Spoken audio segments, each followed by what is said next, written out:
Assalamu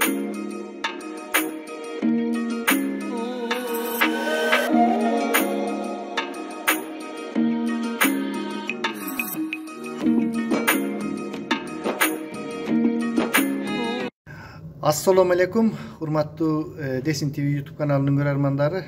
Bugün bizdin efirde konukta айтылуу саясатчы, азыркы кезде Кыргыз Республикасынын Германиядагы ыйгарым укуктуу элчиси Өмүрбек Черкешевич Текебаевдин армияда чогуу болгон палчаны Жумабек аке менен маек.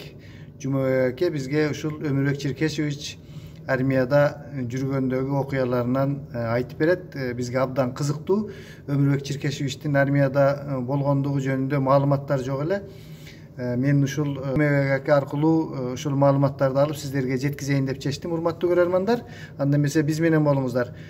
Дагы бир жолу ассаламу алейкум, Жумабек аке. Алейкум салам. Жумабек аке, абдан кызыктуу окуянын баштадык эле. Мен мага айтпай туруңуз, ошол кези келгенде айтабын деп мен атайын укпай койдум өткөндө. Эми ошону баштасак. Жумабек аке, канчанчы жылдары каерде Өмүрбек Черкешевич менен кызмат кылдыңыз? Өмүрбек Черкешевич физматтан 4-курстан кеткен, бизди Оштон алып кеткен армияга. Оштон Бишкекке түштүк, Бишкектен Ростовко түштүк, андан ары поезд менен барды, поезд менен Крымга барып, Феодосия деген шаарына түштүк.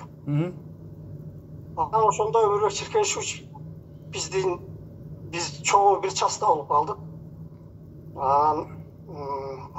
Эми анын айтып берсем, ал жерде жакшы жүрдүк, жакшылык жактары көп. Кыргызстандык балдарга поддержка кылып жүрдү.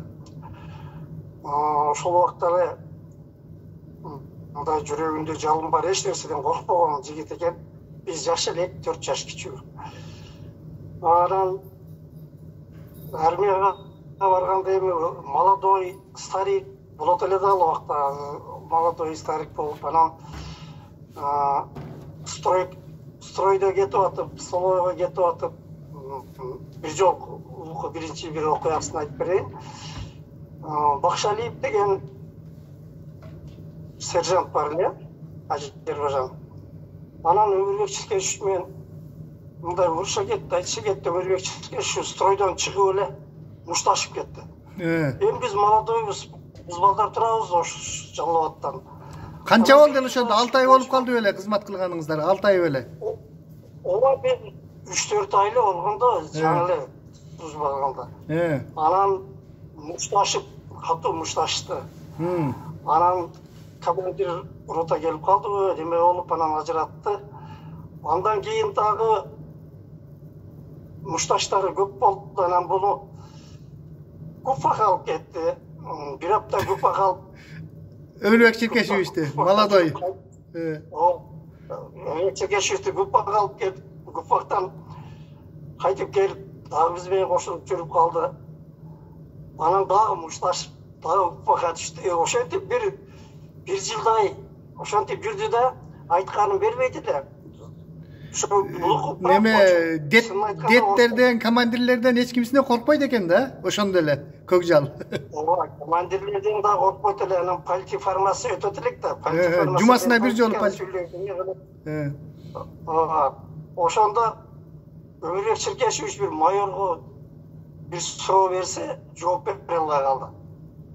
Жооп бере албай, кийинки полти формасына жооп берем деди. Анан кийинки полти формасына жооп берди. Ал өтө күчтүү, сабаттуу эмекен. Ал убакта биз жаш убакта мунун мындай күчтүү эмесин байкабай жүрдүк. Кийин ошо мушташып бизге болушуп жүргөндө анан көп балдар байкады. Анан кийин дагы бир окуя болуп калды. Бир майор, жаңы майор келген. Анан ошо дежурный эле отбойдон кийин эмелик Оштук орус мектепти бүткөн Шустрый орусча сүйлөгөн Малик деген бала бар эле. Кыргыз. Анан отбойдон кийин турсачан майкадан ешким басканга уруксат эмес, ал турсача машина немеде коридордо жүргөн экен, баягы майор кармап апарып КППга төгүп койду. Камап койду. Анан Өмүрбек Черкешевич Роша уроктан тургузду. Ал бала турса майкачан кетти. Күздүн күнү эле да суук. Ал өлүп калат аякта деп, анан урокта турду. Туруп строй менен барып, КППга барып, Өмүрбек Черкешевич баягы майордон давай чыгар деди. Чыгарбасаң балдар кетпейт, отбой болбойт. Да отура турабыз деди. Болбосо мен азыр комбатка звонок кылам деди.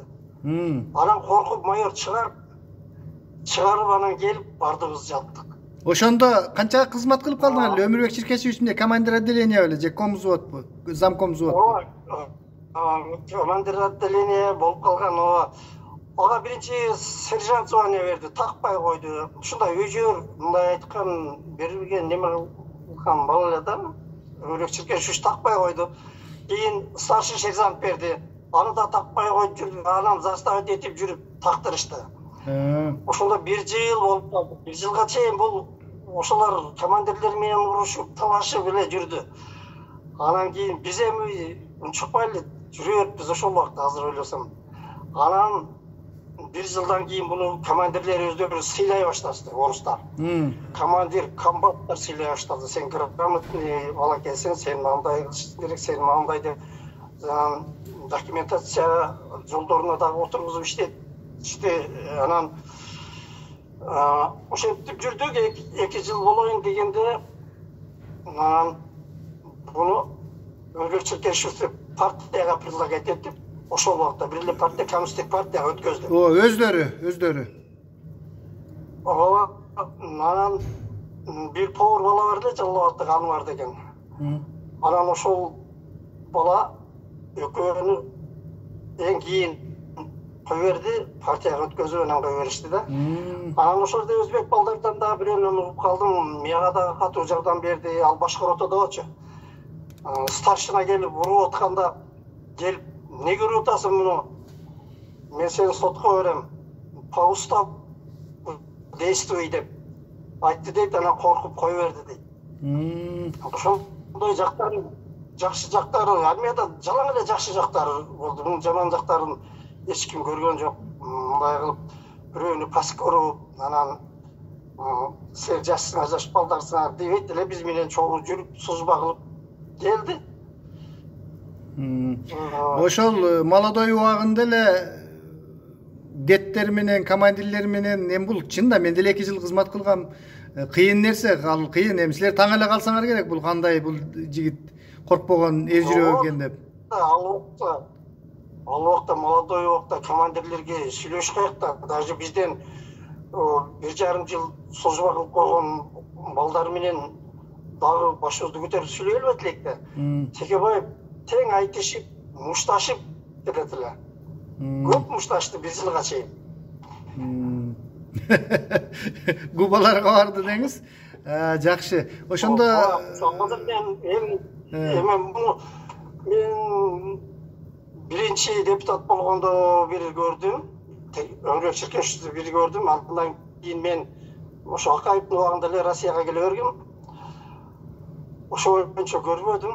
Ошондо да YouTube'дан көрүп, эмелерден көрүп жүрдүм. Ошол армиядагы кыялдагы, армиядагы принципке тургандары, депутат болгондо да эле ошондой урушуп аткан убактарын көрүп калып, ошол кыялдары бар экен да деп коюп жүрдүм.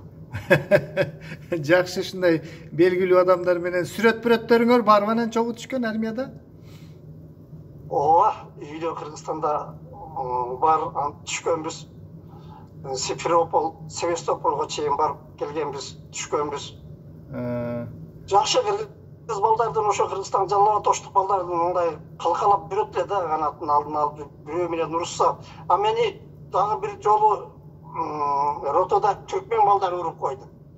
Сиздиби? Уруп, демесе бирөө айтып барган окшойт, Өмүрбек Черкешевичке земляң уруп атат деп. Сизди уруп койду, сизди бирөө? Ооба, мени түркмен балдары. Анан түркмен балдарды тизип туруп, мени айтты, "Жумабек, кимисиңди сал, мен карап турам" деди. Мына сага. Ушинтип жардамдары көп дейди, жакшы. Салдыңыз мı анан кийин? Шеп карап турганда. Бир экөөнү айттым көргөзүп, мынау деп бир эки жакалашып эме болдук. Анан алар түркмен балдар да көп эле, анан көбүнчө ошо түркмендер менен урушат элек. Эми биз жакшы элек, жоош дагы экен, менен көп анча нерселерге катыша бербейт элем, мен бирок баардыгын көрүп жүрөт элем да. Анда Өмүрбек Черкешевичтин өткөндө жанакы түркмөндөргө мынтип кол чаап ийилип турасыңар дегени жөндөн жөн эмес экен да. Ооба. Ошо бул эми көрөгөч адам экен да Өмүрбек Черкешевич. Булардын мындай мен ютубтардан көп көрүп жүргөндө, депутат болуп жүргөндө айткандары кийин ошонун айткандары туура келип калат да. Баягы политинформация жөнүндө сөз болуп калды. Армияда жумасына бир жолу ошондой саясий сабактар болот эле. Өмүрбек Черкешевич ошондой эле аябай активдүү, ошолорго катышып, суроолорду берип, бир активдүү болгон экен да, билимдүү.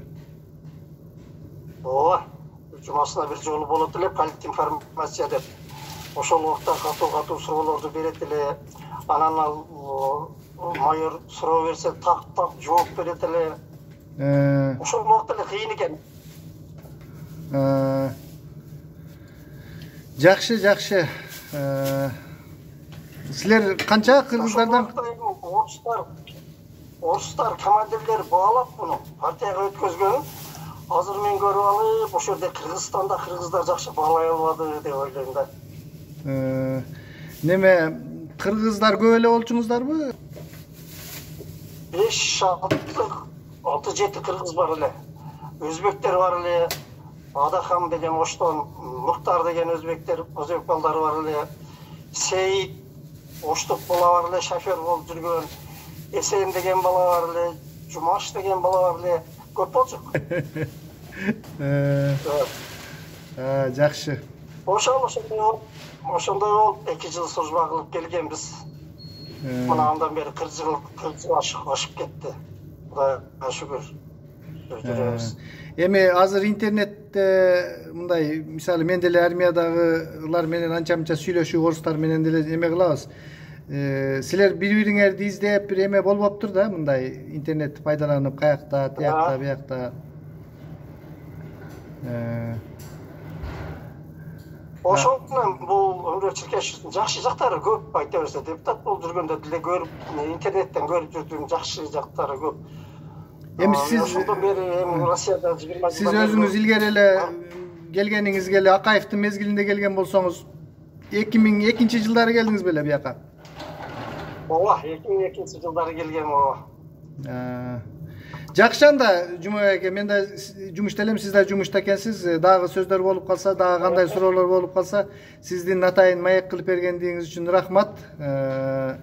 Урматтуу көрөрмандар, бул Жумабек экебиз Сузак районунун Актоок айылынын тургуну болуп эсептелет. Бүгүн биздин Десин ТV YouTube каналыбызда конокто болду. Саламатта калыңыздар. Рахмат сизге.